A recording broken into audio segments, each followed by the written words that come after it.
माझी दोन्ही समाजाला माझी विनंती आहे की शासन दोन्ही समाजाच्या हिताचा विचार करेल.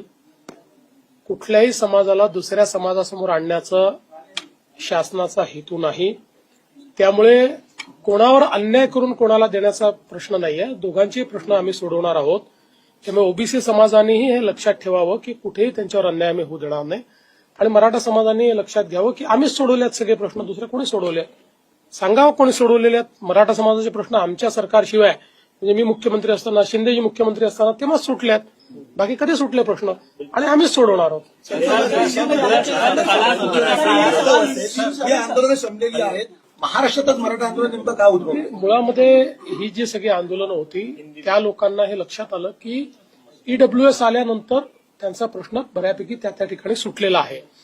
आपल्याकडे कदाचित ती ईडब्ल्यूएसची मानसिकता तयार झाली नाही आणि त्याच्यामुळे काही प्रश्न कॉम्प्लिकेटेड आहेत. पण आता आपण तोही प्रश्न सोडवलेला, आपण आरक्षण दिलेलंच आहे आणि कोर्टात अजूनही ते टिकलेलं आहे. रोकठोक महाराष्ट्राला सबस्क्राईब करा आणि बेल आयकॉनवर क्लिक करायला विसरू नका.